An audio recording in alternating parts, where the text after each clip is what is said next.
Olá, seja muito bem-vindo ao nosso 14º episódio do PriorizeCast. Lembrando sempre, se inscreva, ative o sininho, siga-nos nas redes sociais. Bom dia, boa tarde, boa noite, seja lá qual horário que você esteja nos assistindo.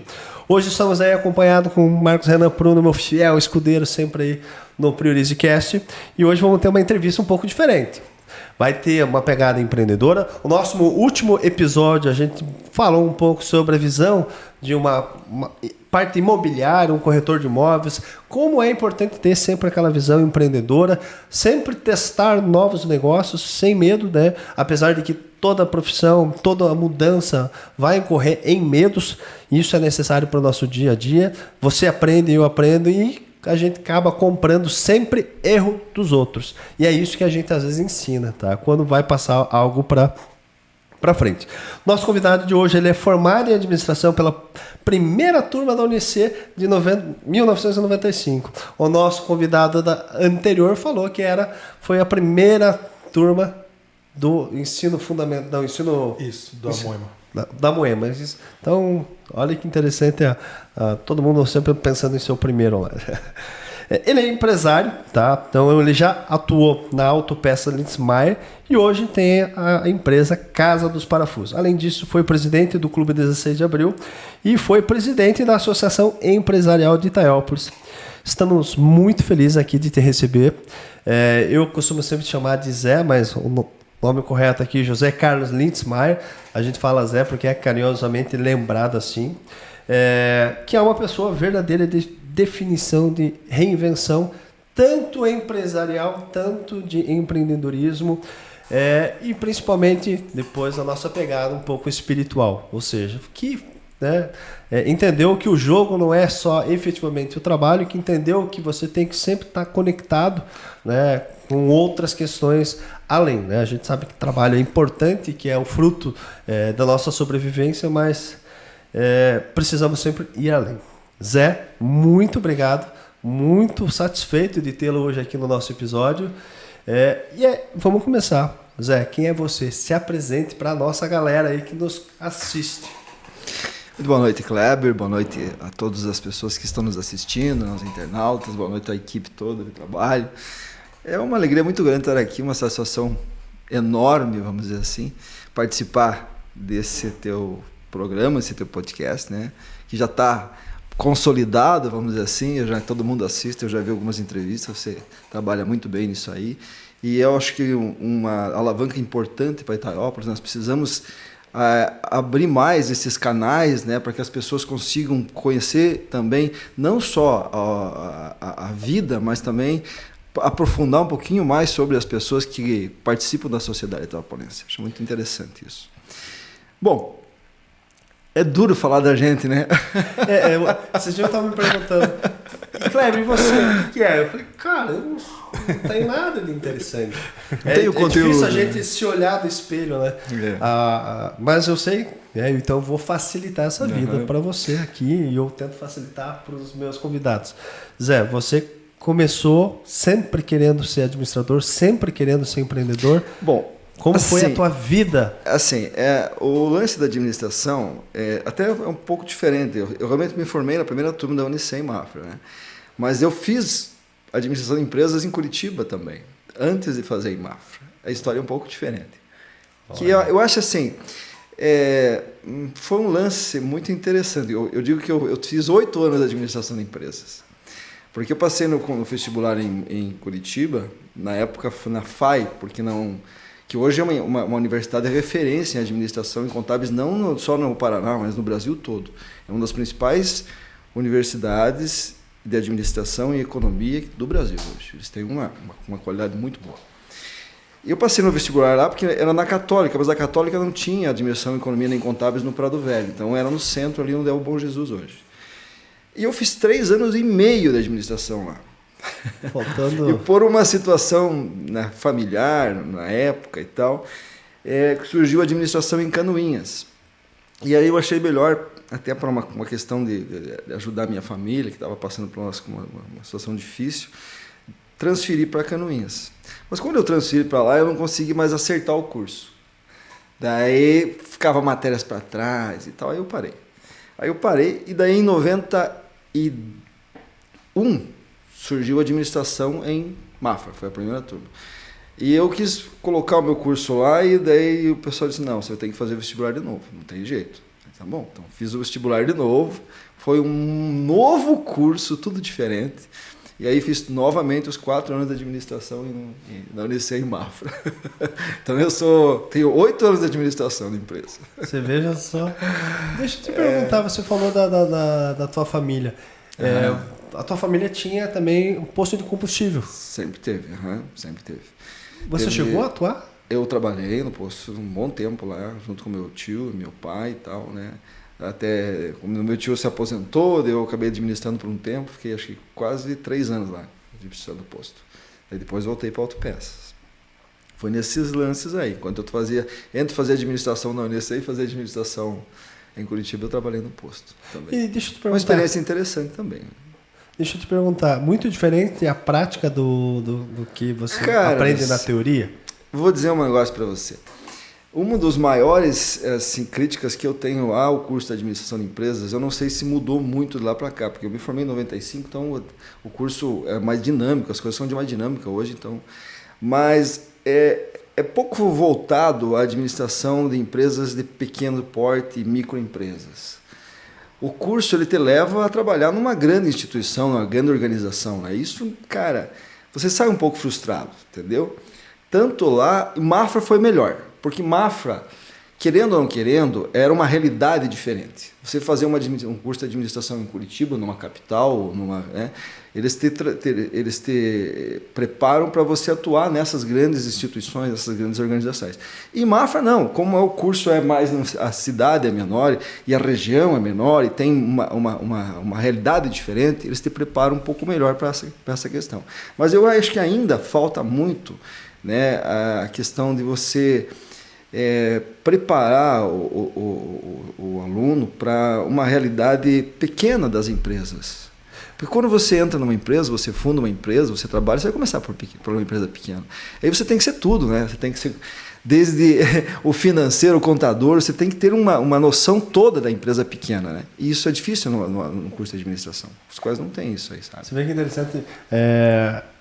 Hoje está tendo um movimento já, e todas as OABs estão trabalhando nisso, para indicar que escritórios da advocacia são empresas, né? E que a maioria dos gestores, dos empresários, de advogados, se quiserem ter um pouquinho mais de sucesso, é você começar a aprender a delegar mais, não fazer tudo sozinho. Uhum. Eu conversava no podcast anterior com um corretor e ele comentou que estava junto ali vendo uma casa ali que precisava ver um encanamento e tal, precisava corrigir algumas coisas. E aí me veio isso na cabeça. Veja só, ele jamais deveria estar lá, mesmo que isso para o cliente dele fosse importante, né? Tá vendo lá, o cara tá trabalhando. Mas jamais ele poderia estar em cima de, sei lá, ou cuidando de aluguel, ou cuidando de vistoria de imóvel. Por quê? Porque ele pode estar numa outra função, por exemplo, uma empresa administrando. E empresa pequena, o cara tem que comprar, tem que fazer tudo, né? Você acaba... O teu tempo, na verdade, seria mais valioso fazendo outras coisas. É o just in time. Você teria que, né? Você tem que priorizar os teus tempos naquilo que realmente te traz mais a palavra lucro não, mas talvez a palavra que dimensione mais o teu trabalho, né? Não adianta você ficar se preocupando com coisas pequenas e deixando resolver coisas muito maiores que te dão um retorno muito maior, né? Nesse sentido, isso quer dizer, né? Sim, exatamente. Só para mim completar, para não ficar perdendo muito tempo aí com a parte mais, né, dos meus cursos, quando eu fiz a Unicem Mafra, eu estava no 2º ano de administração, surgiu o curso de História lá. E eu sou apaixonado por História, sempre fui. Sempre li muito, né? Sempre me identifiquei muito com História, gosto muito. E eu fiz o vestibular para História e passei no vestibular de História e comecei a fazer História. O que eu fazia? Eu tinha algumas matérias que eu já tinha feito em Curitiba que eu conseguia eliminar ali. Então eu consegui, nos primeiros 2 anos, levar a faculdade de História e levar a faculdade de Administração juntos. E aí eu preenchi a minha grade lá em Mafra e, cara, foi muito legal, muito interessante. E foi uma coisa que me deu bastante suporte para a visão que eu tenho hoje, tanto ela a nível de matéria quanto a nível espiritual, sabe? Porque depois, quando eu eu entrei mais focado na linha da espiritualidade, eu percebi que nem tudo que se faz aqui na Terra é da Terra. Tem outras coisas que a gente precisa dimensionar mais para você poder entender, senão você não consegue. Você fica preso a contadores de história da linha humana apenas, sabe? É mais complicado. Você chegou a concluir o curso de história? Não, daí que acontece, quando eu terminei a administração, daí ficou muito difícil para mim, e daí eu já estava com outros empregos, outras citações e tal, e aí acabei deixando. Eu fiz 3 anos e 1 mês de história lá em Mafra. É interessante, estava falando com o Renan hoje, mudou um pouquinho essa visão de faculdade, porque às vezes você quer o conhecimento, aquela pílula do conhecimento, e você, a não ser, né, por exemplo, eu quero um concurso público, que eu preciso do currículo, mas geralmente você só quer aquela pílula e você consegue hoje tão fácil por outros meios, né? E Exato. Por um lado, isso te tira um pouco daquela questão do ego, né? Tipo, nossa, eu sou formado em tantas coisas. Como se isso fosse isso mesmo. Fosse importante, né? Era importante só em razão do concurso, para te separar de alguma coisa. Mas se você for pensar, mesmo para o concurso público, né, você acaba às vezes pegando gente que talvez foi aproveitando outras matérias, foi fazendo outras coisas, e às vezes não é nem tão bom. Exatamente. Veja o meu caso, fiz 3 faculdades e sou formado em uma. Quase terminei as outras 2. O Renan é formado em Biologia. Ciências Biológicas, licenciatura e Gestão Pública, tecnólogo em Gestão Pública. E hoje está vivenciando, e já vive isso, licitação, a parte jurídica. Vive a parte jurídica. E olha, domina. E não precisa estar formado efetivamente. Pô, não sei por que a gente tem essa questão de formação e de se menosprezar no conhecimento. É que o acesso à informação hoje está muito mais fácil, por assim dizer. Nossa Senhora! Assim, antes as universidades, as escolas eram onde o conhecimento estava, vamos dizer assim, armazenado. Sim. Hoje não, hoje num clique numa tela aí com o Google, você, ainda mais como digo, pessoas como o Zé, eu gosto de pessoas que têm essa ânsia pela leitura, eu gostaria de ter. Eu até leio, mas não, é mais forçado por achar bonito ler e por saber que a leitura faz bem, do que por dizer, como você falou assim, eu gosto de ler. Mas assim, essas pessoas que hoje leem, né, você, como digo, tem acesso a qualquer livro e qualquer tipo de conteúdo. Então, seja um artigo, né, no Google, ou você pode comprar um livro, né, e chega na sua casa e você, né, como digo, meu sonho é ter uma prateleira, quando a gente vê nos filmes, assim, cheio de livro, apesar de não ter muito o hábito da leitura, mas, como digo, hoje a leitura, o acesso à informação, ele está teoricamente mais fácil, né? Então você acaba, que é aquilo que você comentou hoje cedo, né? Como você já comentou, conversando. Então, antes nós tínhamos que nos deslocar até a escola, até universidades. Hoje não. Hoje, teoricamente, você consegue se formar, né? A gente conversou sobre o EAD, né? Os cursos EAD, né, que cada vez estão crescendo mais. Até no podcast anterior, 2 podcasts atrás, você conversou com a Maurício sobre isso, né, que as universidades estão indo mais para essa área do EAD. Por quê? Porque agora você pode estudar em casa, não precisa mais se deslocar até um local, né, uma universidade para estar ali, né, adquirindo conhecimento. Você pode, se você ter a disciplina, você pode em casa mesmo tá estudando. Assim, mudou muito, viu? Do tempo que a gente fez a universidade, do tempo que hoje se faz, nesse tempo de agora, a pesquisa mudou muito, né? Assim, eu fui um cara que passei muito tempo na minha vida dentro da Biblioteca Pública do Paraná. Então, meu tempo era lá, pesquisando, lendo. Era lá que você não precisava comprar livros, você lia lá, tinha lugares específicos para ler e tal, né? E sempre foi uma coisa na minha cabeça, sempre foi o seguinte: você falou de livros e ter uma estante bonita, você não vai lá, se você for lá em casa, você não vai encontrar muito livro, não, porque o livro bom é o livro que circula. Esse é o livro bom. É o livro que distribui o conhecimento, porque não adianta você ler e ficar só para você. Conhecimento tem que ser compartilhado, né? E essa é a ideia. E hoje em dia, cara, é fantástico isso. Você olhar, você entrar dentro de o que você quer fazer? Eu quero aprender francês. Pô, você entra lá, abre o YouTube e você aprende francês. Se você quiser, você aprende o que você quiser. Se você quiser ser advogado, você aprende. Não vai ter o título, mas se você for um cara empenhado e for um cara dedicado, disciplinado, você vai aprender essa advocacia tranquilamente. vai depender de administrar um pequeno negócio, um grande negócio. Tá tudo ali fácil, né, para a gente. E eu acho que ele ficou bom desse lado, mas de outro lado ele ficou um pouco restrito àquilo que às vezes você... Hoje nós vamos em busca de conhecimento, é tanto conhecimento que você não tem tempo de aprofundar. Superficial. É tanta coisa para você ver que você é tanta poluição de conhecimento que você esquece. Você está vendo um negócio, daqui a pouco aparece outro. Daqui a pouco aparece outro, daqui a pouco aparece. E você fica perdido ali e não aprofunda nada. Eu estava falando isso no podcast anterior sobre filmes, porque, se veja, a gente teve toda a migração, o Alcimar estava falando da migração de se um filme parar. Hoje a gente não consegue parar se um filme, porque às vezes demora para encontrar o filme. Depois se encontra, começa a assistir, quando você vê, você ficou meia hora no celular e o filme já rodou. Mas, Kleber, tem mais uma situação nessa do filme, então é muito legal. Porque olha a nossa dificuldade, vamos dos anos 80 e 90 para assistir um filme. Ou você ia no cinema, ou esperava a Globo passar um filme no Tela Quente, que era, anunciava os filmes do ano e você ficava esperando os filmes do ano para assistir. Quando surgiu o videocassete, então foi uma revolução. Mas, olha, os primeiros, antes do Preto ter a locadora dele, eu lembro como eu estudava em Curitiba, eu trazia vários filmes de Curitiba, 10, 15 filmes, a gente passava o final de semana inteiro com os amigos assistindo o filme. Né? Então, você pegava um filme ruim, não interessa se era ruim ou bom, cara. Você ia ver o filme. A dificuldade era muito grande, entendendo? Hoje você abre uma Netflix... Talvez essa é a única oportunidade que ia ter para assistir aquele filme ruim, né? Exato, isso. Mas, e tudo te ajuda, tudo é amadurecimento. Hoje você vai abrir a Netflix, começa a assistir um filme, não gostei. Deixa. Não gostei. No final você acaba não assistindo muita coisa.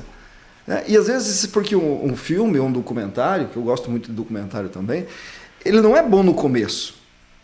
Você tem que... A história começa contando a pequena história, mas ela vai ficar amadurecida, ela vai ficar pronta no meio para frente. Né? Então, às vezes, você larga alguma coisa que talvez seja uma coisa muito importante para você aprender um negócio muito legal lá. Né? E engraçado que, né, na Netflix tem aquela seção, né? Continuar assistindo. Isso. Às vezes tem mais filme parado lá do que na minha lista, né? Que naquela outra sessão. Porque como vocês falaram, assiste, não gostei, vou pro próximo. Aí não assiste. E quando você vai lá ver, chega lá, pô, eu já comecei a assistir aquele filme A, o B, o C e o D, né? E, como digo, foi só enchendo aquela sessão e no fim não terminei de assistir nenhum. Não, e aí fica lá. Outra coisa que eu acho que, claro, esses logaritmos é do nosso tempo. Mas quando você começa a assistir um filme, você gosta de ficção científica. Daqui a pouco você está só assistindo ficção científica. Pô, aí você começa a vincular um gosto só. As pessoas hoje são um gosto só. Porque a mídia está levando você para esse gosto só. Não tem pessoas ecléticas que gostem... Eu gosto, como no nosso tempo, gostava de todas as músicas. Se ia num baile, no Clube 16 de Abril, que eu fui presidente lá com muita honra, uma saudade muito grande, cara, você contratava uma banda, tocava tudo, velho. Sabe o que é tocar tudo? Todo mundo dançava shot, dançava vaneirão, dançava rock, dançava bolero, todo mundo dançava. E hoje não, você vai num baile gaúcho, você vai num baile funk, você vai num baile... Os gostos ficaram amidoados, pequenos, né? Como que era, por exemplo, você falou agora no clube, foi presidente. Como que é ser presidente, vamos dizer, de um clube que promovia festas de jovens, né? Isso na época de 2000. Era fácil você conseguir ou era mais fácil porque todo mundo gostava das coisas mais ecléticas? Ou colocava qualquer coisa e dava certo? Olha, assim, o clube na minha época foi uma época que o clube realmente teve um grande sucesso, né? Dos anos 90 ali até os anos 2010, ali, 11, o clube foi um marco aqui na nossa região. Porque foi uma galera jovem que pegou. Eu lembro, minha administração tinha pessoas que tinham, na diretoria tinha o Rodrigo Fernandes, o Gustavo Bauer, tinham 17, 18 anos na época, né, outras pessoas. Então a gente estava inserido naquela coisa da juventude, né? Isso modificou muito a ideia do clube. Assim, eu acho que antes era mais fácil. Hoje, assim, as pessoas... A internet veio, as redes sociais. Hoje as pessoas se conhecem mais nas redes sociais do que precisam sair para se conhecer. Naquele nosso tempo, as pessoas precisam sair para conhecer. Você não conhecia uma garota, a moça não ia conhecer o rapaz, se não fosse no clube, ou fosse numa festa, né? Então eles procuravam as melhores promoções. E o clube teve uma época realmente que, cara, a gente recebia muita gente de fora. Mafra.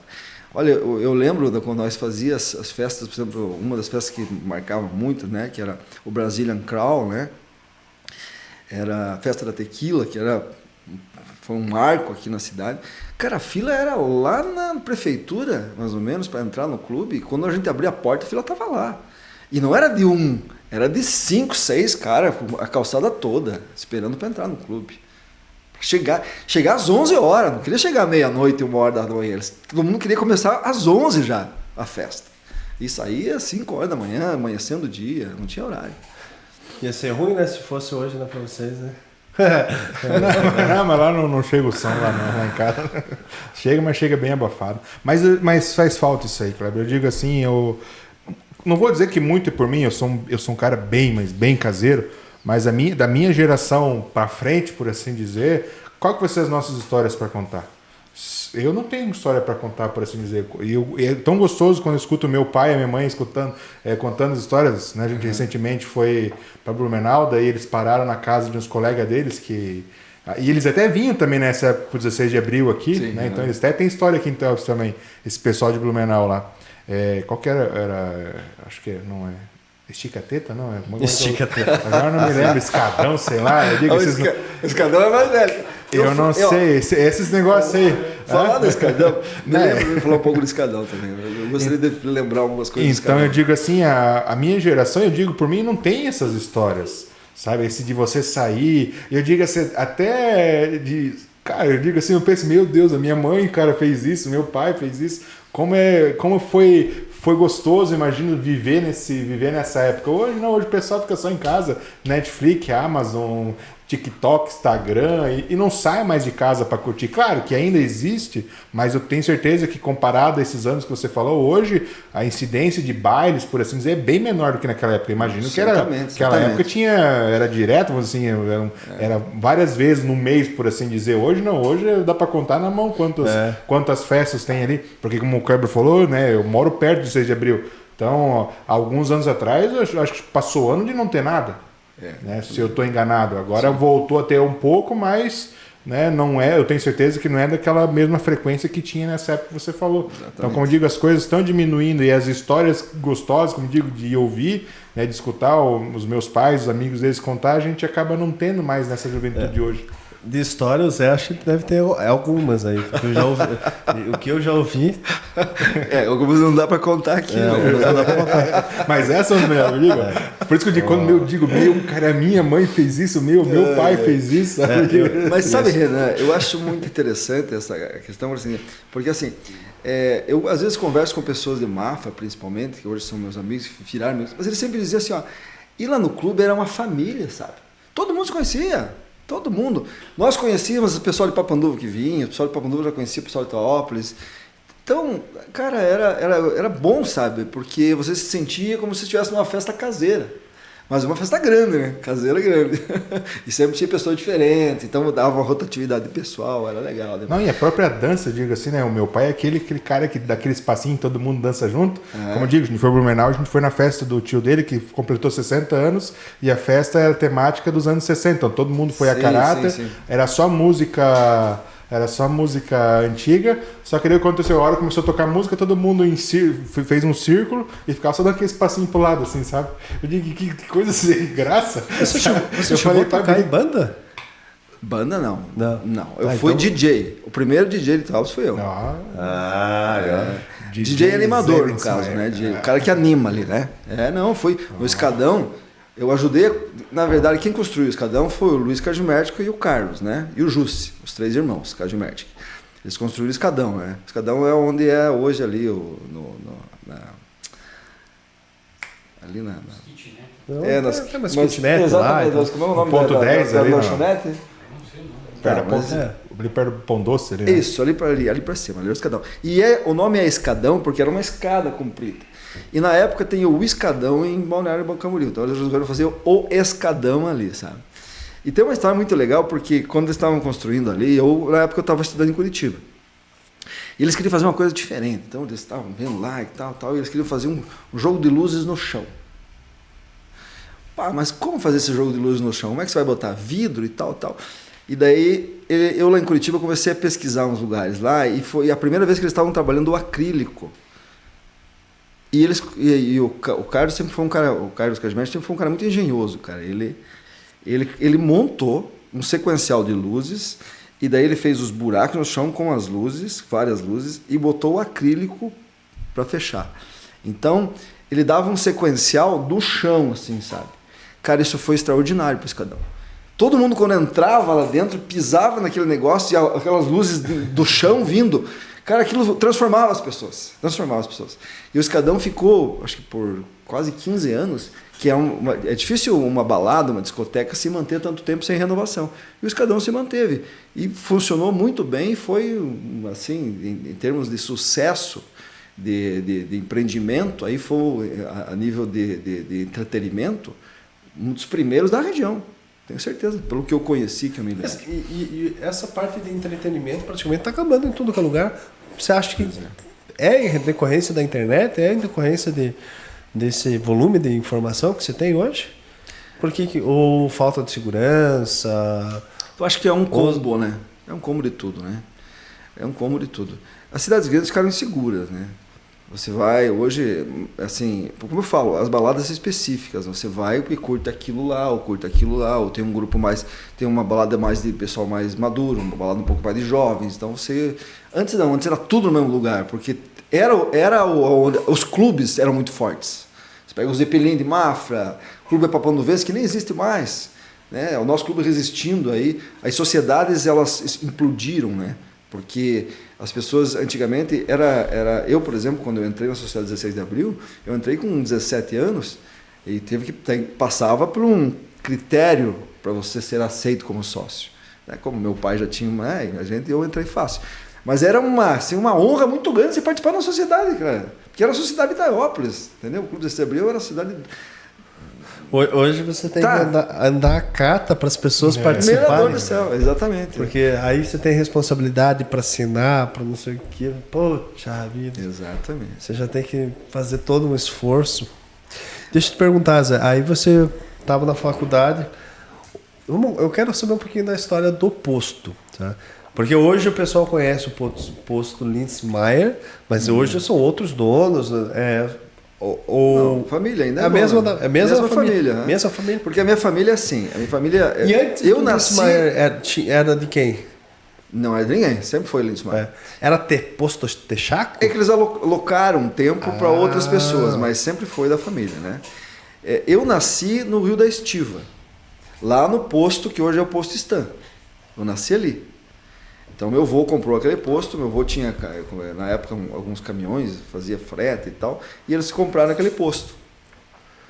E eu nasci ali. Meu pai começou a administrar aquele posto ali, junto com meu tio, com o Aldo, né? E a minha tia Dirce. Então foi criado na polenta e na chuleta. Do lado do Ferravante Rec, na época ali, cara, só comendo polenta, exatamente. E eu gostava da polenta. E eu vim pra cá com 5 anos.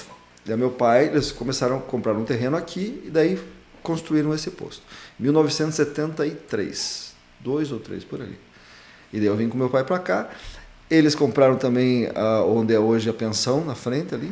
Que ali a pensão era de vocês também. Também era pensão. Era hotel, posto de gasolina e o restaurante. Tudo junto. Então aquilo virou um centro, digamos assim. Daí ficavam muitas pessoas ali e tal. Eu fui conhecendo muita gente ali. Uma das pessoas que eu nunca me esqueço, o Nivan, que trabalhava na Caresc, foi o que me ensinou a jogar xadrez. Era um piazinho. E ele gostava de mim e começou a me ensinar a jogar xadrez. E, cara, isso foi muito legal, porque a minha vida inteira, assim, eu conheci pessoas pelo xadrez depois, mais tarde, sabe? E com pessoas que participaram da minha vida quando eu era criança, né? Isso é uma coisa legal. Então, o posto sempre foi da família. Sempre foi da família. E o teu primeiro empreendimento foi trabalhando lá? No posto. E a Autopeças depois? Meu pai comprou, porque daí eles fizeram a sociedade, o restaurante ficou para minha tia, o posto de gasolina ficou para meu tio, e daí o meu pai comprou Autopeças com os valores que foram acertados, e daí a partir daí a nossa família, cada um seguiu a sua caminhada. Mas antes era todo mundo junto. É difícil também manter a família sim, é difícil. tocando o mesmo negócio, muita cabeça conflitando, né? Não tem... Empresa familiar, ou você profissionaliza ou briga. Ou não tem jeito. É, tem que setorizar, né? Não tem como fazer. Setorizar, ter bem definido, e aí isso tudo gera custo, né? Gera custo. E aí mudar para algo totalmente diferente, autopeças. Ou você já lidava com alguma... Não, meu pai lidava, né? Daí quando, assim, eu meio que fui entrando no conhecimento e você vai trabalhando e você vai conhecendo. Porque tudo, não há necessidade de você conhecer todas as peças de um carro, né? Você tem que conhecer a linha, por exemplo, uma linha de suspensão, uma linha de freios, então você conhece e aos poucos. É uma empresa como qualquer outra, né? O mercado, hoje você está novamente... Você migrou depois... você teve a empresa, depois migrou para uma casa só de parafusos. E hoje... Comecei com uma casa de parafusos. E hoje ainda está nesse mesmo segmento. Certamente o que realmente impulsiona a minha empresa é parafusos. Claro que tem hoje um nicho, né, maior, né? Mas o parafuso ainda é o que você diga, é como eu falo, eu comecei a loja como assim, minha ideia era uma padaria. O cara entra na padaria e comprar pão. Então, o cara entrava na minha loja para comprar um parafuso. E o sucesso acho que é esse. Mas no parafuso, o cara entra na padaria para comprar um pão, mas ele lembra do leite, ele lembra de um salgado, ele lembra de um doce, ele vai levando. Então ele acaba agregando mais, né, na saída. E assim acontece com a casa dos parafusos. Você entra para comprar um parafuso, já foram lá, mas no final você olha um negócio, olha outro e você acaba, né, levando mais coisas. Você foi por causa do parafuso, mas não saiu só com o parafuso. Tentador. Que nem panificador é igual. E é interessante que o homem, os caras sempre falam, o homem, hoje eu transformei a loja para que as pessoas passem pela loja toda. Essa é a minha ideia.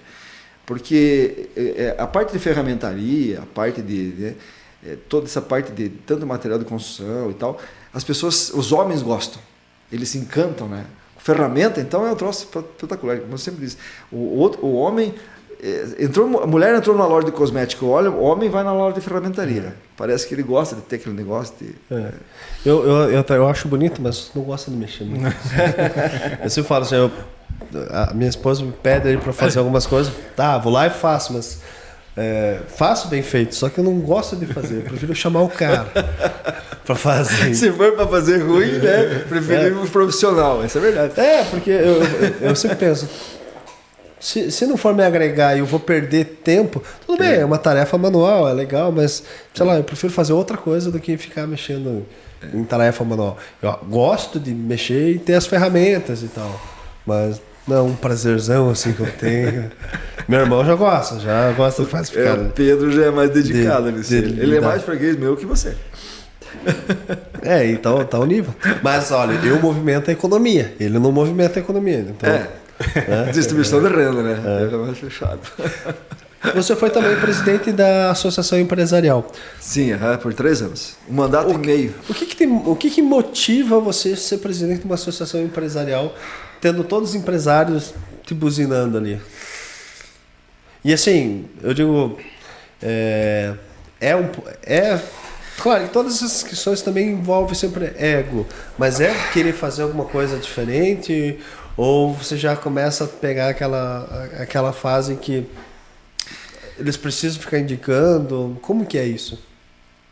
Olha, Kleber, assim, a associação empresarial foi um negócio muito interessante também. Porque, na verdade, eu acho que é da minha pessoa, sempre que eu tenho um certo magnetismo para liderança, então sempre tive isso, né? Desde o futebol, bolão, né? Os esportes que eu participei, sempre fui líder, sempre fui, né? Então, quando eu entrei na associação empresarial, a gente começou a participar das reuniões e a gente começava a participar e dar ideias e tal, e vai surgindo, então, vai formando cabeças, né? Isso vai formando. O Hélio Vente foi, digamos assim, ele foi o presidente primeiro e eu fui o vice dele, primeira vez. Ele ficou 1 ano de presidente e foi, eu acho que, você pode perguntar para a Dani, ali foi a maior transformação da associação empresarial até hoje, na história dessa... Pelo fato que nós conseguimos trazer o CDL para cá.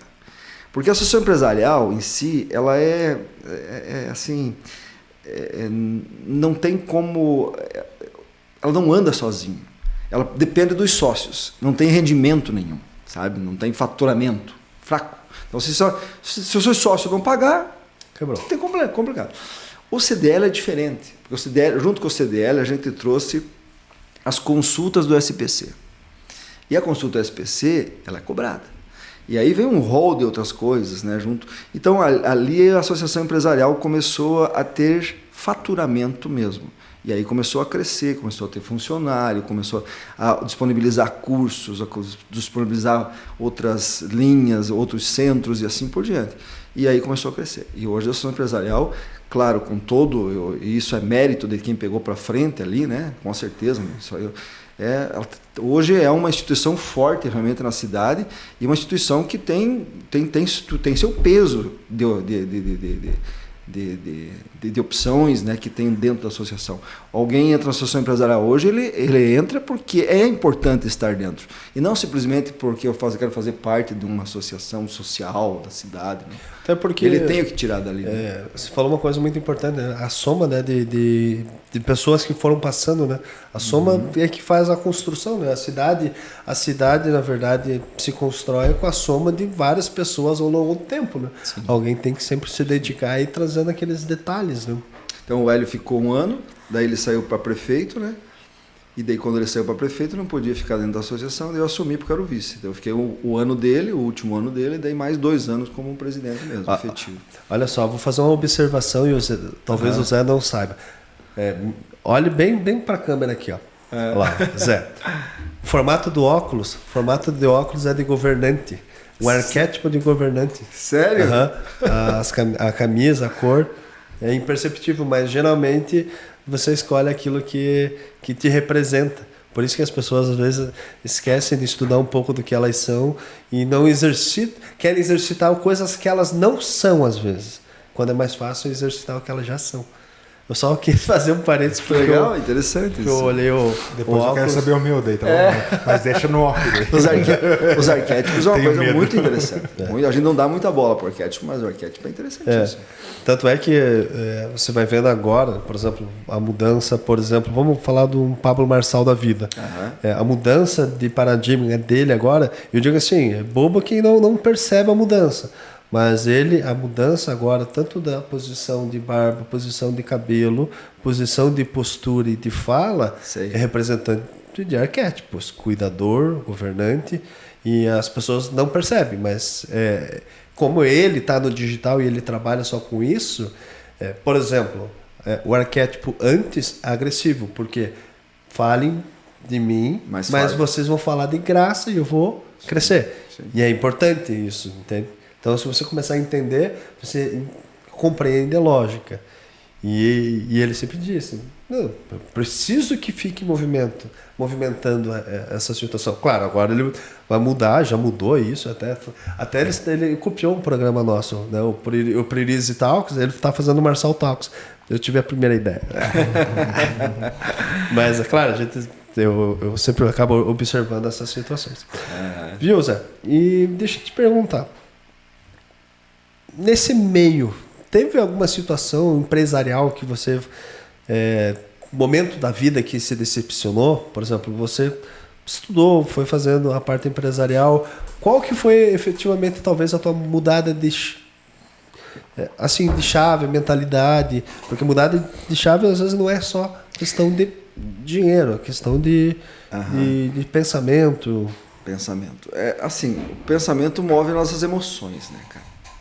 E assim, eu tenho uma frase muito interessante que eu acho bem legal, que diz assim: o navio nunca afunda se você não permitir que a água entre para dentro. A água fora não tem problema, só que se abriu algum canal que a água entre para dentro, vai te afundar.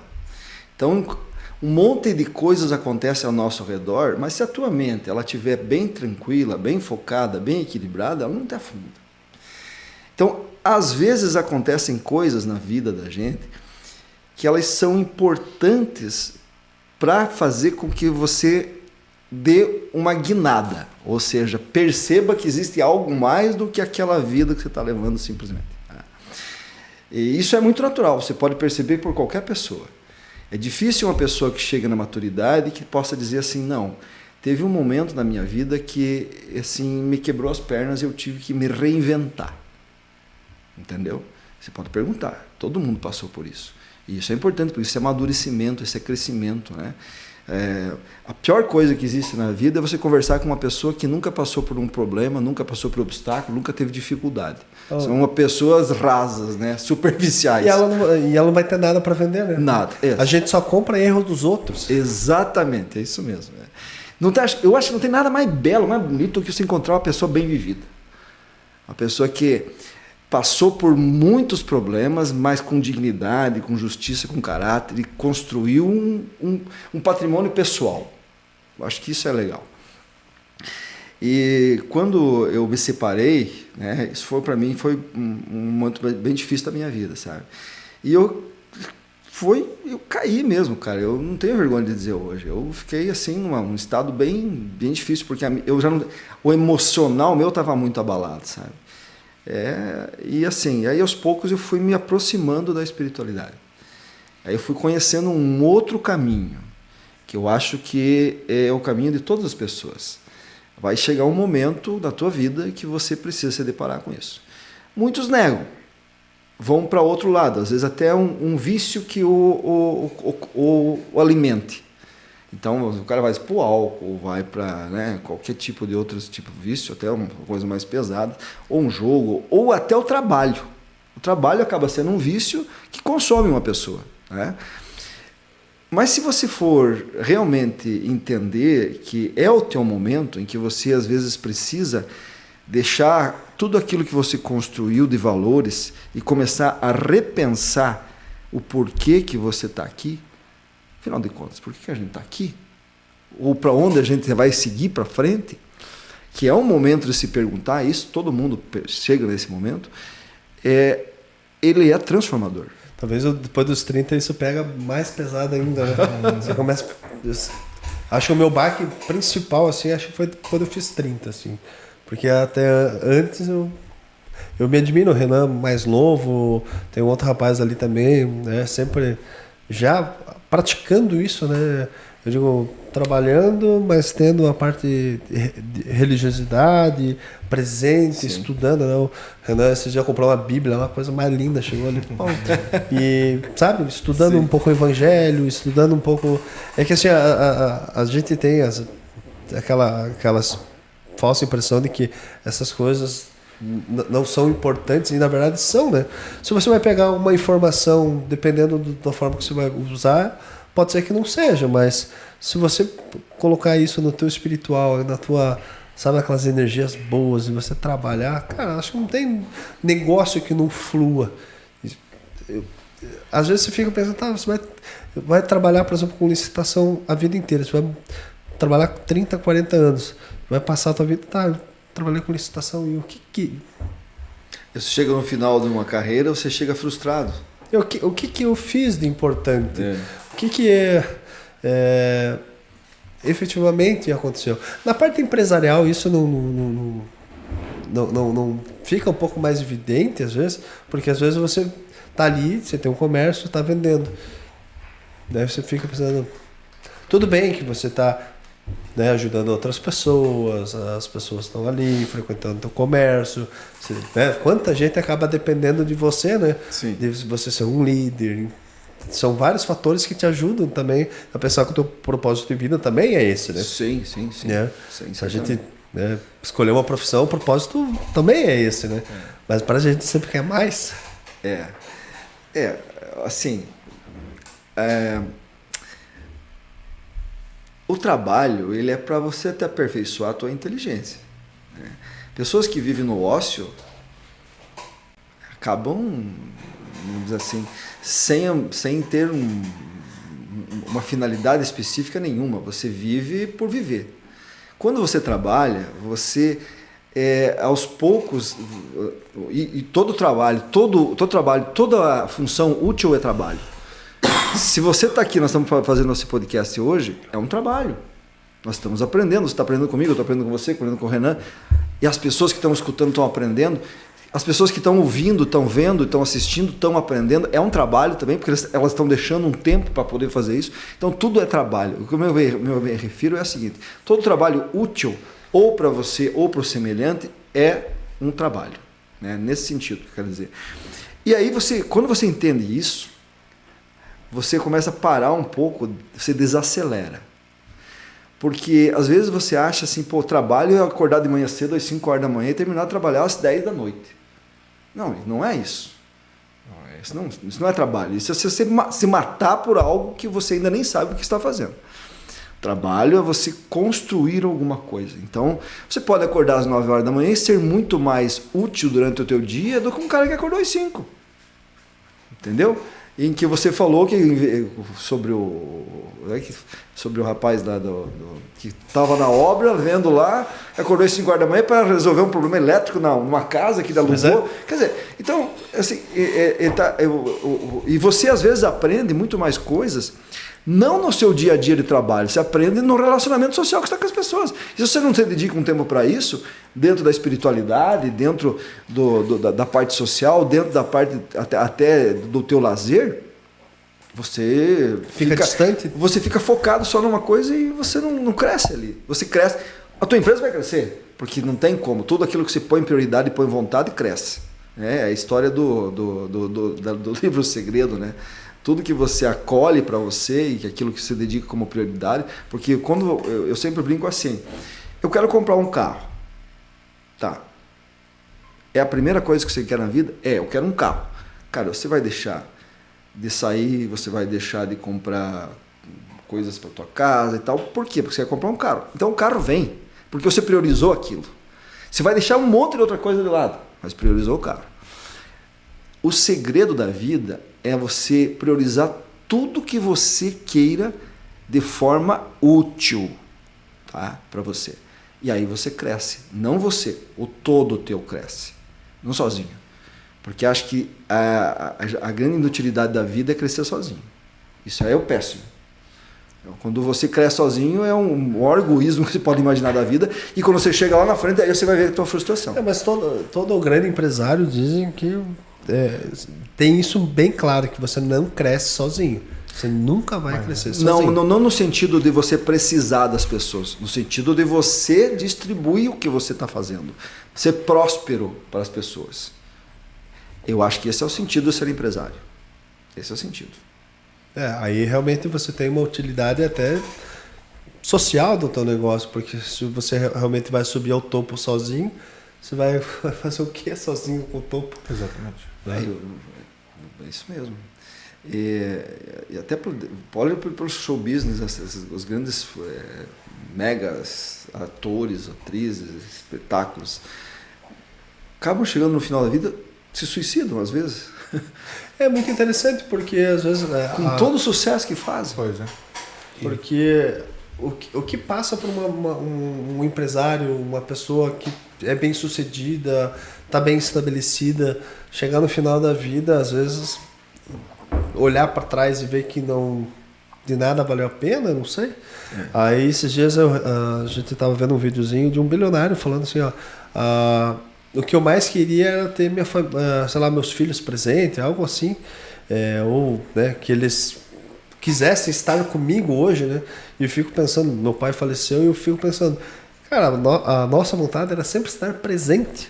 Você veja, não são coisas materiais, não são coisas... são convivências, né? Eu digo, ele deixou um legado que é assim, a questão familiar. Hoje a gente está frequentando mais centro espírita, até pela condição que, né? Uhum. É natural, como você disse, um momento cada um vai... Te aproximou mais dessa linha, né? Você vai aproximar daquilo que você já né? Natural. Né? Porque, de fato, você vai ficar trabalhando e você não vai ter um conforto em nada, né? Pô?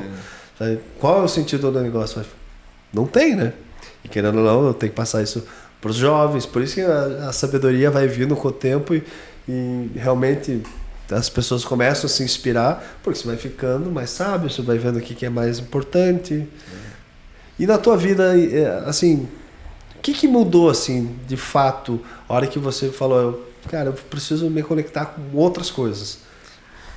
Minha vida... Você cresceu mais, o teu crescimento hoje, você se sente mais orgulhoso olhando... Né? Hoje eu sei que você é palestrante, sim, você está frequentando. Te dá um orgulho saber que você consegue movimentar e passar uma palavra diferente para as pessoas? Não, certamente. Acho que essa parte é bem isso aí, sabe? como eu falei no começo, frustrante é você ter o conhecimento e não conseguir compartilhar ele, né? Então, tudo que eu aprendi na minha vida, e nesses últimos 15 anos aí que eu entrei mais, aprofundei mais a minha linha espiritualista, eu não consigo hoje, eu não conseguiria hoje ter todo esse conhecimento só para mim. Jamais. É necessário passar para as pessoas. E eu sinto isso quando eu dou palestra, sabe? Eu estava dando uma palestra em São Bento semana passada e depois conversando com algumas pessoas que vêm cumprimentar a gente depois da palestra e tal, né? Agradecer e contar algumas coisas, e contar algumas experiências, né? Que o espírita tem um troço interessante, sabe? Que se você vai ser espírita, você já começa a se preparar para interpretar sonho. As pessoas vêm te perguntar: eu tive um sonho ali, sabe? Não tem alguma coisa a ver? Então, sempre depois de uma palestra, alguém vem para me interpretar um sonho.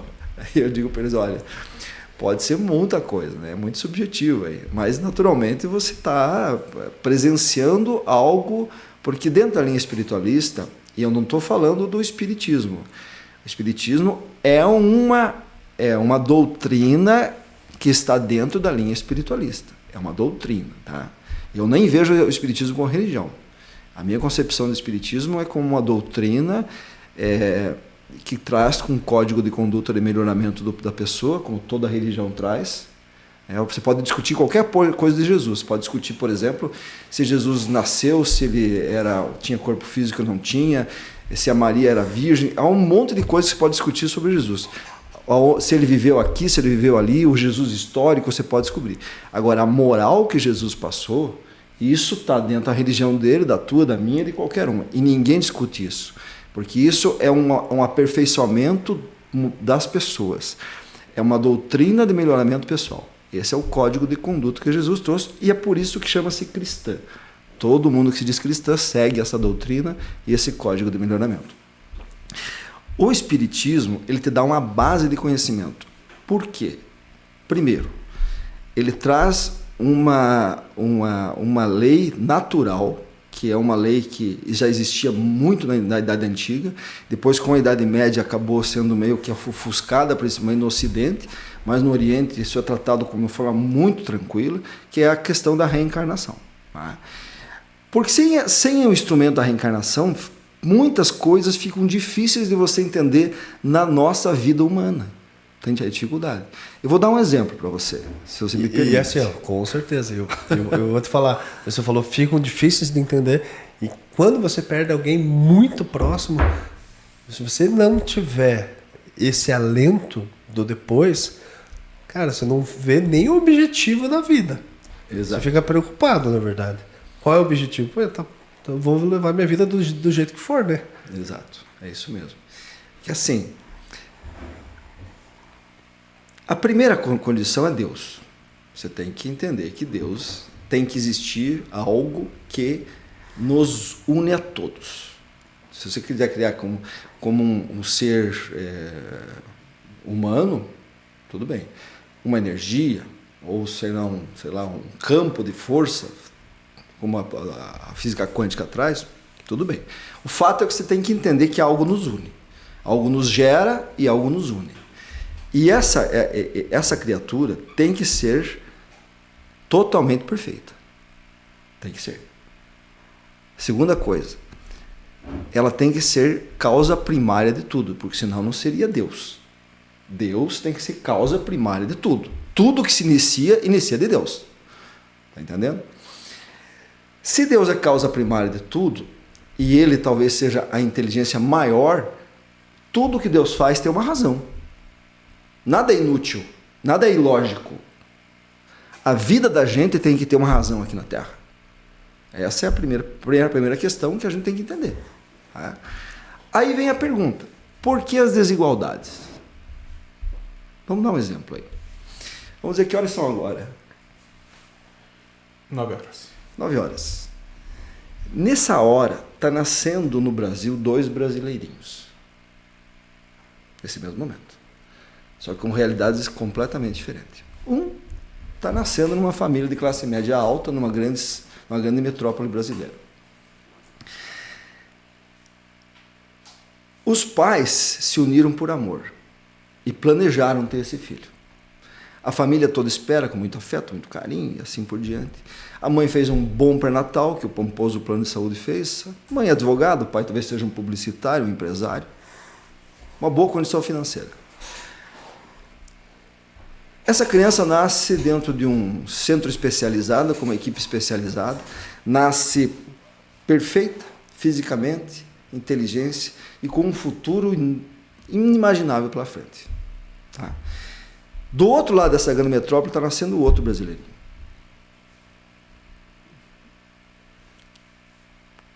Com uma mãe que não tem nenhuma profissão, dependente de crack.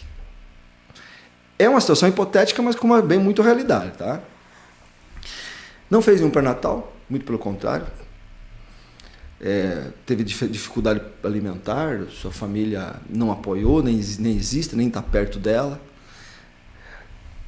As forças dela foram consumidas pela droga, então foi uma gestação difícil. Teve as contrações na rua, o pai não conhece porque vendeu o corpo, nem sabe quem é. Teve as contrações na rua, foi atendido no hospital público e essa criança nasce. Consumido talvez pelas toxinas da droga, cego. Cego, sem nenhum futuro, só dor. A pergunta é, na largada, se Deus é justo e é amoroso e é a inteligência suprema, por que ele permite essas coisas? O que um fez de mal e o outro fez de bem para receber punição e o outro só privilégio? Então tem que ter uma coisa a mais. Você precisa buscar um entendimento maior. Tem que ter uma lógica nisso. Senão, nós estamos aqui simplesmente vivendo. Perdendo o nosso tempo vivendo. E aí, você nasce, vive, gasta teu tempo. E para que você precisa ser uma pessoa melhor? Se é só isso. Se é só isso que existiu.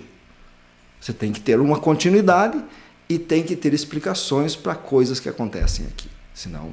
E assim, explicações que sejam...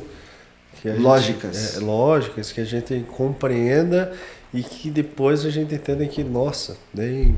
Não, porque se Deus é justo, mínimas, né? Assim, porque se Deus é justo, ele não pode distribuir dons. Eu não posso ser melhor que você porque Deus quer que você seja melhor que eu. Você é mais inteligente que eu porque Deus quer. Isso não pode. No tempo que nós estamos hoje, não podemos aceitar mais o Deus quer. Nós temos que ter uma lógica para conhecer o problema, a questão. E eu sempre falo assim, por isso que a reencarnação e todas as doutrinas espiritualistas falam sobre a reencarnação. Se você olhar os gregos, os egípcios, os próprios judeus falavam muito sobre isso, principalmente dentro da Kabbalah, né? Todas as doutrinas dos mistérios antigos que não eram conhecidas aos populares sabiam da reencarnação. Porque uma era a religião do povo. Porque aí você põe vários deuses, você faz um monte de coisa, é mais fácil você lidar com isso. Outra é a religião dos nobres, das castas. Esse pessoal tinha um conhecimento diferente. E passava isso de pouco a pouco. E assim foi. Até que, aos poucos, isso foi se perdendo foi se criando outras formas de você ver Deus. E hoje nós estamos resgatando isso. Aos poucos nós estamos resgatando isso. A gente percebe muito isso. A internet está locado. Por exemplo, se você pegar... Hoje, dos católicos, 78% acreditam em reencarnação. E são católicos. Está entendendo? Então, isso já está imerso na nossa consciência. O difícil é a gente acreditar realmente e se empenhar em entender isso aí.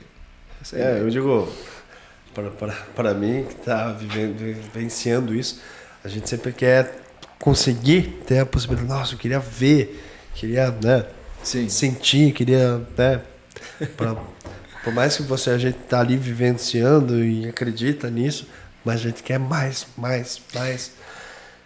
E sabe, Kleber, eu sempre falo assim, conhecimento é bom se te é útil.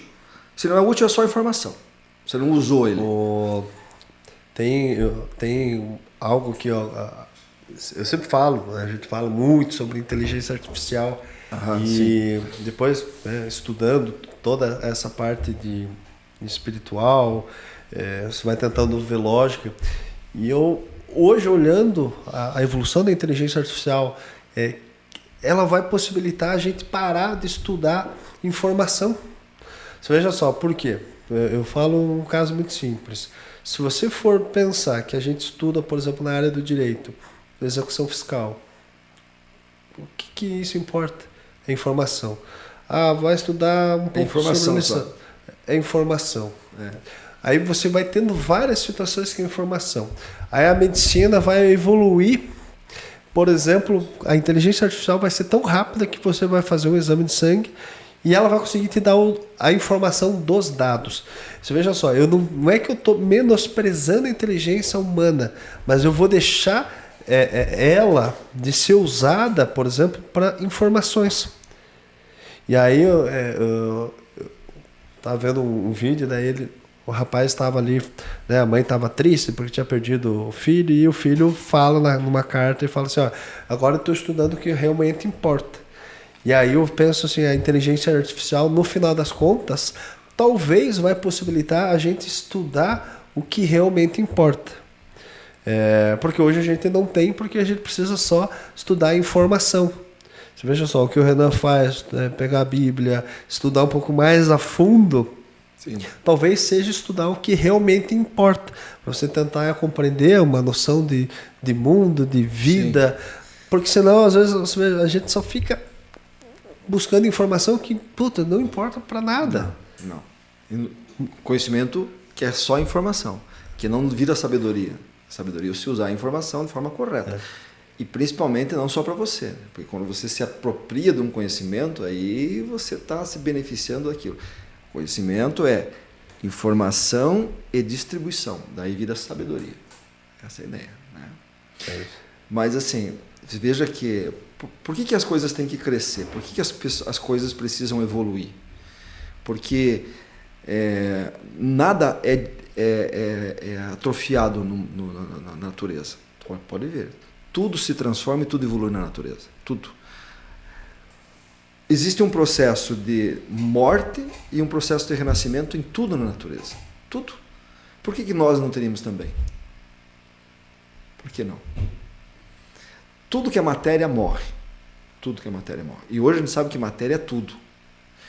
Luz é matéria. A física quântica é tudo, né?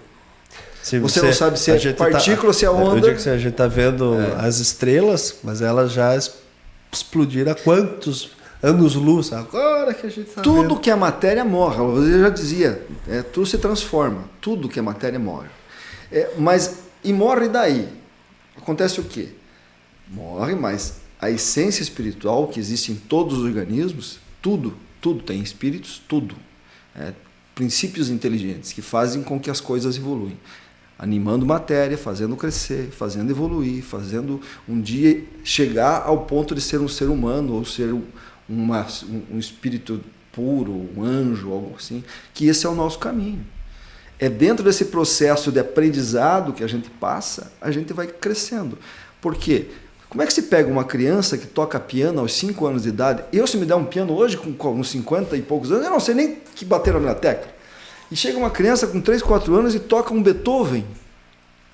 Elton John, o filme do ano, foi fantástico. Quando ele aprendeu a tocar piano no rádio. Ele ganhou um piano, ele escutava o rádio, ele tocava as músicas, tocava no rádio, tocava no piano, de ouvido. Aí ele chega no teste que ele vai ter lá na escola londrina de música, ele pega uma professora, e a professora está tocando Beethoven. Ele escuta a música, e aí a professora diz, senta no piano e toca. Ele, posso tocar a música que você estava tocando? Pode. Ele tocou Beethoven exatamente como ela tocou. Daí ela disse, nossa, você estudava Beethoven? Não, eu acabei de escutar essa música. Nunca tinha ouvido ela ainda. O que muda? Porque essa pessoa tem uma experiência musical em outras oportunidades, outras vivências. E traz isso que está preso no seu subconsciente e ele sabe fazer. Como a gente sabe andar de bicicleta, sabe dirigir um carro. Como a gente sabe naturalmente cuidar de coisas que a gente nem sabe, nem acredita que sabe. E de repente você vai lá e sabe. Porque são vivências que você traz dentro do teu espírito de vivências anteriores. Então tem que ter uma explicação, sabe? Senão fica inútil a vida da gente. Porque realmente se você só trabalhar e... não, sabe? Não sei. É algo talvez que... E aí entra a situação da família, que eu coloco, que eu acho que é mais interessante, que nexo teria, pensa bem, existir céu e inferno. Tá. Eu amo meu pai. E eu amo meu filho. E nós temos uma família boa. Mas de repente vamos dizer que o Matheus comece a entrar com uma galera não muito boa e tal, assim, não muito regrada. Daqui a pouco ele está consumindo uma substância que é natural entre eles, daqui a pouco ele está consumindo outra. Ele começa a se drogar, daqui a pouco ele começa a roubar, e daqui a pouco ele começa a entrar num grupo, numa quadrilha. Ou seja, desregra ele e ele faz acaba morrendo só fazendo coisa ruim nessa terra e vai para o inferno. Aí eu, que sou um cara bom, de bom caráter, de boa família, vou para o céu. Mas eu amo meu filho, ele me ama. Como é que eu vou viver no céu e ele no inferno? Eu não conseguiria viver sem ele. Está entendendo? Eu ia sofrer lá. Eu ia querer resgatar ele lá de baixo. Está entendendo? Então, essa coisa de eternamente no céu e eternamente no inferno é frustrante. Talvez você sente falta do teu pai? Sim. A família você nunca vai perder. Você vai sair dessa posição da terra, mas vai continuar vivendo no plano espiritual com as pessoas que você gosta. Porque magnetismo é lei de atração. E a lei de atração funciona dentro da física em todo o cosmos. Por que não aconteceria a mesma coisa dentro da linha imaterial? Claro que funciona. A aproximação nossa é natural das pessoas que a gente gosta. Não é assim? Nossa, com certeza, com certeza. E hoje, o que te mais encanta? É a questão da profissão? Como que você lida, por exemplo, o trabalho você faz porque precisa do trabalho ou você prefere... Porque você vai chegando no momento, você faz porque precisa ou faz porque vê um objetivo, ou se você pudesse escolher, estaria palestrando e conversando com outras pessoas? Cara, é uma pergunta difícil de ter que responder. Eu gosto do meu trabalho. Eu sempre gostei de ser comerciante. Eu sempre gostaria de estar no balcão, conversando com as pessoas, atendendo, sendo útil no balcão. Sempre foi minha... Hoje eu não trabalho tanto no balcão mais, né? Porque a minha empresa não me deixa mais, eu tenho outras atividades dentro dela. Mas assim, que eu me sinto bem mesmo conversando com as pessoas, isso é uma coisa legal. Eu não vejo muito no meu trabalho o lucro. O lucro é o final. Isso todo mundo tem. Mas o prazer de trabalhar naquilo que eu trabalho, eu gosto. Eu gosto de ser comerciante, sabe? E assim, a questão do compartilhar do conhecimento, isso foi uma coisa muito natural que foi acontecendo comigo. Porque assim, como eu já sempre estudei história, para mim foi fácil começar a correlacionar, por exemplo, uma coisa, outra coisa e tal. Porque tem que ter uma finalidade. Então eu estudava, lia, mas pô, por que isso aconteceu? Por que esse fato é assim? Por que se entrelaçam depois? Por que isso gerou isso? Porque não é uma linha reta, é uma rede de coisas que vai acontecendo. Né? A tua vida é uma rede de coisas, né, cara? Né? Eu sempre falo assim, a vida da gente é um GPS. Você controlar, diz assim, você pega o teu GPS e diz assim, eu quero casar, conhecer uma pessoa, casar, ter uma profissão, formar família, ter filhos. Você delineou uma linha reta. E você pôs isso no teu GPS. Mas acontece que você tem alguns valores e alguns defeitos em você que chega um ponto em que você diz assim, não, o GPS diz, então você colocou lá, ia Curitiba. Chegou ali no trevo, você diz, não, mas eu não vou aqui para o lado direito. O GPS está dizendo, não, vira direito. Você diz, não, vou experimentar por aqui. Alguma coisa te fantasiou dentro da matéria, dentro da sociedade, que você mudou de rota. E aí criou uma rede. À medida que você fez isso, efeito borboleta. Viu uma rede de opções para você fazer. Tá entendendo? E aí você segue muito o teu livre-arbítrio. Acabou o determinismo. Você determinou algo, mas não vai seguir. Agora, uma atitude tua com 16 anos, 18 ou 20 ou 30, muda você com 90 anos. Você já não é mais a mesma pessoa. Se você tivesse tomado essa decisão, você seria um outro cara aos 90 anos. E você já imaginou a quantidade de pessoas que você transformou nessa sua vida por causa daquela decisão que você tomou? Você vê. Realmente. E me diga uma coisa, tem algo que te inspira, alguém que te inspirou, alguma influência, ou você é influência do meio? Cara, uma das pessoas que eu considero muito, que foi um cara que me ajudou muito, foi o Jorge, lá em cima do Centro Espírita lá, sabe? Ele me colocou, digamos assim, eu fazia muita coisa e via muita coisa e lia muita coisa, mas não tinha um objetivo, né? E ele foi o primeiro cara que disse assim, você tem que dar palestra. Porque eu ia nos estudos lá, que eles têm os estudos fechados, assim, 10, 20 pessoas, e tem os estudos abertos, que dá umas 50, 100 pessoas. E para você estar no estudo fechado, você já tem que ter um certo nível de conhecimento. E eu já nos primeiros meses que eu estava lá, ele já me chamou para o estudo fechado. E a gente começou a estudar, e a gente começa a ver outras formas de ver aquilo, porque assim, tudo que você lê, tem várias formas de você ver. Porque você tem uma base de conceito, o Renan tem outra e eu tenho outro. Eu posso ler um livro e tirar uma ideia do livro totalmente diferente do Renan e você. É assim. Por isso que o bom é você sentar e dialogar sobre o livro. Porque cada um vai dar uma opção de ideias. E tem mais uma. O Renan leu o livro hoje. Quantos anos tem, Renan? 27. Quando você tiver 37, leia de novo aquele livro que você leu, que você achou ótimo. Você vai entender de diferente. Porque mudou muita coisa dentro do teu aprendizado da maturidade. Entendeu? Então, por isso que um estudo de um livro, de uma obra, por exemplo, você vai estudar uma obra do Chico Xavier. Vai estudar um livro lá que, cara, é um suco condensado. Não é? Dali você pode fazer trilhões de litros de suco. Está tudo concentrado ali. Você precisa ter várias bases de ideias. E isso é legal. Isso é bom. E eu comecei a participar lá e ele começou a me dizer assim, não, Zé, a tua ideia tá bom, mas você tem que seguir essa linha, seguir essa linha, seguir essa linha. E aí eu comecei a realmente seguir um objetivo. Aí eu comecei a ver as coisas com Até porque algumas pessoas têm mais facilidade em expressar as ideias em debates e principalmente em palestras, né? Porque... Eu não gosto muito de palestra, eu dou palestras, mas eu gosto de estudo, de seminário, onde as pessoas interagem com você, fazem perguntas, contam situações, dão depoimentos. Eu acho muito legal isso, porque daí você, de uma pequena ideia, você muda todo mundo junto, sabe? Você não fica falando, não é um monólogo ali, sabe? Você falando. Mas você sabe que é interessante? Às vezes o estilo que poderia ser de uma palestra, né? Olha, É que assim, ó, claro, vamos tem um tempo, né? Senão se você abrir para muitos, não fica bom. Mas eu digo que se você colocar 3, 4 pessoas ali para falar e você ir perguntando, é mais fácil de você conduzir também, porque tendo uma pergunta, você não consegue formular a dúvida da pessoa na tua cabeça, a não ser que esteja mais ou menos escrito, né? É isso aí. E às vezes a dúvida de um pode ser a dúvida de vários, né? E o detalhe, por exemplo, depois que você vai estudando tanto, você acaba...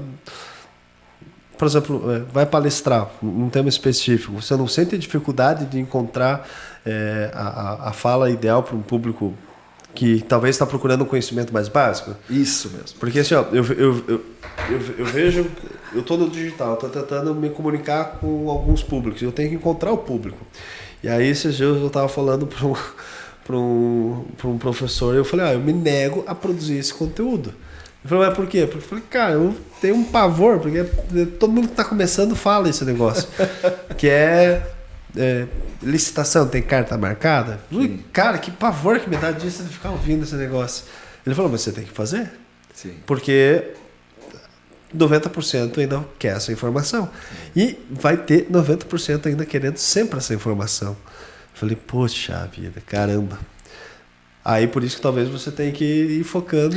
Assim, quando eu faço uma palestra, eu procuro, a gente vai montar a palestra antes, até o audiovisual e tudo, né? Você tem que se concentrar em vários públicos. O público leigo, que não conhece absolutamente nada do que você vai falar. Você tem que, em algum momento, você vai ter que buscar algum para atrair essa pessoa. Essa pessoa você tem que atrair a ideia dele, ou a visão dele. O médio leigo, que é aquele que tem um certo conhecimento, mas não pratica, mas sabe ler, por exemplo, ler livros espíritas, porque hoje o livro espírita está em todos os lugares, né? Principalmente romances espíritas, então as pessoas têm as ideias. Você tem que falar um pouco para esse público e tem que falar um pouco para o público que está lá, que já tem um conhecimento bom, para que pelo menos eles saiam dali com um pouquinho mais. Tá entendendo? Então, eu sempre tenho, a palestra tem um começo, tem um meio, tem um fim. Você tem que pensar nisso. O começo tem que ser para o público leigo, porque aí você já trouxe o povo que está ali para prestar atenção. O meio da palestra, onde você leva ela, aí você vai pegar o público que já tem um certo nível de conhecimento e é onde fixa tudo. E daí o pessoal leigo já tem um pouco mais, já falou um pouco daquilo, mas nunca perder a linha de pensamento. E depois terminar dando uma profundidade no negócio. Aí você consegue. Deixa eu te perguntar a tua opinião. Você acha que um dia a gente vai conseguir ter comunicação fluente? Com quem? O mundo espiritual? É.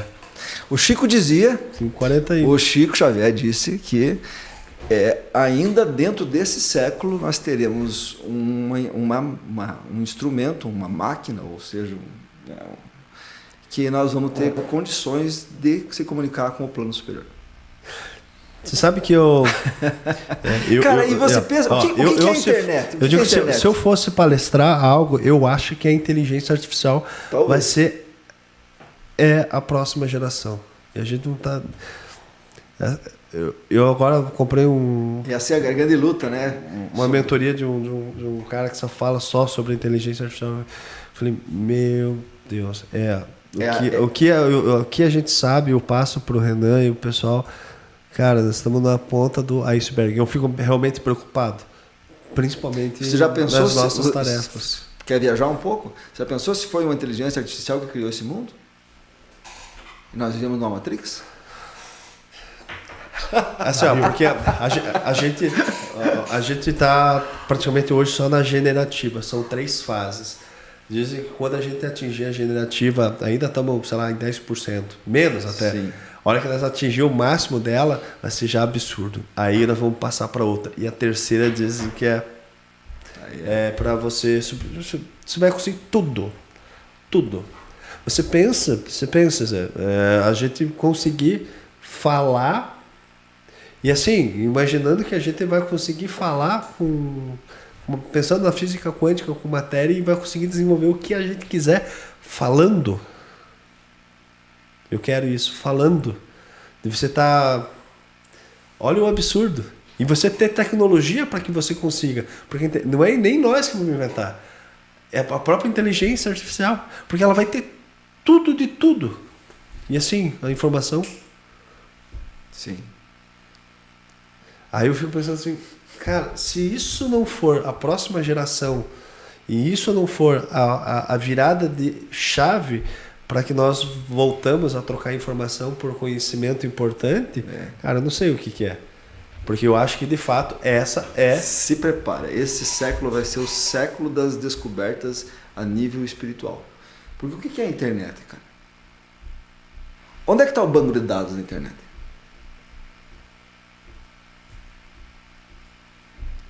Você não imaginou? Como é que o que faz com que eu consiga mandar um documento daqui para o Japão?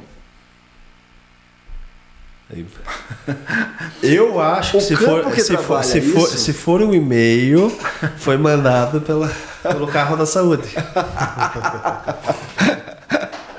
Tá. Brincando aqui. Quem mora aqui sabe essa brincadeira. Então nós já estamos vivendo no mundo abstrato, como dizia Platão. Nós já estamos vivendo no mundo das ideias. Nós estamos começando a viver nele. Você acha que você fez essa xícara aqui? Primeiro foi feito no mundo das ideias. Depois você materializa ela. Tá entendendo? O mundo das ideias é o mundo principal, como dizia Platão. Esse é o mundo principal.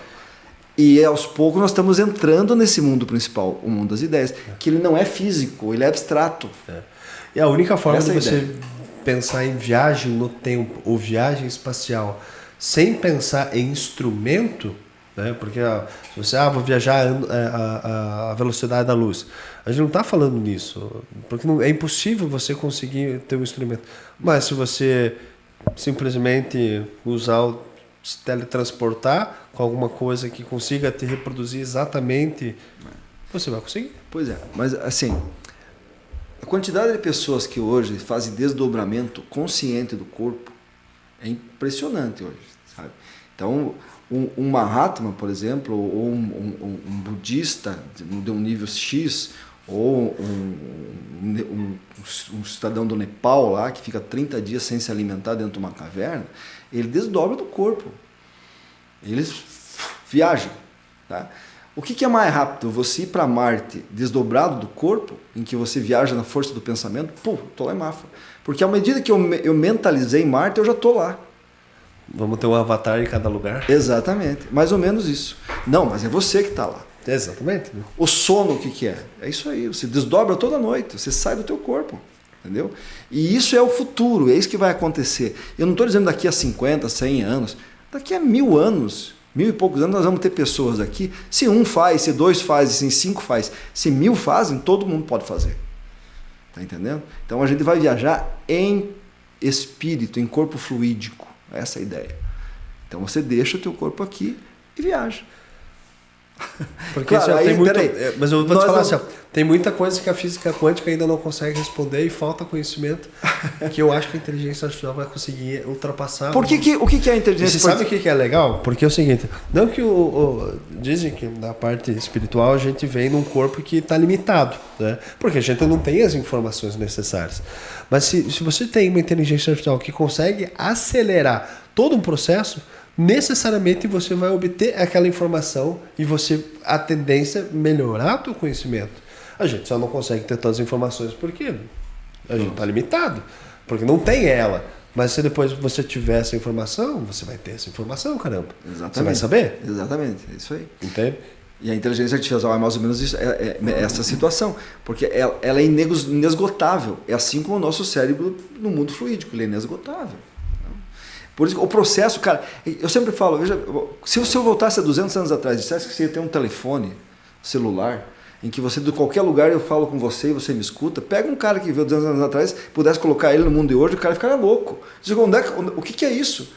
Então a gente está falando de coisas hoje que a gente acha que seja coisas sobrenatural. Não existe nada de sobrenatural. Existe falta de conhecimento lógico e ciência sobre as coisas. É isso. E é legal. E vai acontecer, uma hora tem ou outra alguns filmes de 1980 que fictícios, né, que eles relatam como estaria 2020, 2030, e a gente está muito adiantado ainda com o que eles achavam que a gente poderia estar, né?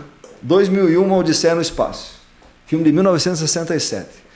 Qual é o enredo do filme? Um computador da NASA, da nave, uma inteligência artificial domina toda a nave. Que foi o filme revolucionário do Stanley Kubrick, né? Que tentou da música de Strauss lá e tal. Ela domina a nave e domina as pessoas, a mente das pessoas que estão lá dentro. Isso em 1967. Eles achando que em 2001 nós íamos ter as inteligências artificiais já. Tem um estudo que fala que a inteligência artificial, os primeiros estudos foi ou em 55 ou 57. De fato que começou a se cogitar. Dizem que desde 2006, ou pode ser 2001, não sei, que a gente já tem isso, só que não se botava força nisso, né? Porque do nada assim... Tá, inteligência artificial. Do nada. A gente vai ter que começar a aprender a conviver com esse tipo de coisa. Pô, eu sempre falo, a minha geração é uma geração interessante, cara. Nós saímos da datilografia, cara, e estamos entrando na inteligência artificial. Nós saímos de uma época em que, eu me lembro, Itaiópolis tinha 2 ou 3 telefones. Não tinha, cara. Para você se comunicar fora... Você tinha que ir a Mafra, você tinha que ir em Curitiba. Cara, hoje... E é interessante, nem faz muito tempo, mas eu me lembro que em 2009 eu ainda ligava no orelhão. Já cheguei, porque... 15 anos atrás. E você sabe que a tecnologia é isso, né? É a velocidade que a informação chega, né? Se você pegar 200 anos atrás, a velocidade chegava a cavalo. Depois o trem. Depois veio o carro, depois veio o avião. Agora ele anda pelas nuvens, nuvens, né, da internet, super rápido, na hora. Então, evolução é a velocidade da informação. Isso é evolução. O que agora nós estamos entrando? O que vem depois? O que vem depois? É muito doido, né? Show. Zé, nós estamos chegando ao final do nosso podcast. Foi um bate-papo aqui. Assim, diferente do nosso cotidiano, mas muito mais importante, né, para quem está nos assistindo, saber que trabalho é importante, a vida empresarial é importante, o que eu faço aqui é importante, o que o Renan faz é importante, o que você faz é importante, mas sempre tem que ter algo a mais, né? E que bom que todo mundo procura isso, né? Seja numa religião, seja numa doutrina espírita ou qualquer outra que você acredite que esteja te levando de fato o espírito para coisas boas. De nada adianta, a gente falou e repetiu isso, fazer tudo isso e chegar no final de uma história de vida e você perceber que os detalhes mais importantes eram às vezes a tua família, teus amigos, as pessoas, se você consegue ir equilibrando isso no dia a dia. Mas eu vou te deixar a palavra, né, sempre com algum conselho, alguma coisa para o jovem. Apesar de que o nosso podcast foi um conselho vívido, né, em todo o episódio aqui, mas é sempre importante deixar também uma mensagem para quem quer, ou um conselho para um jovem empreendedor, ou algo para a vida também. Então eu vou deixar a palavra aí contigo, tá com a bola para fazer o gol.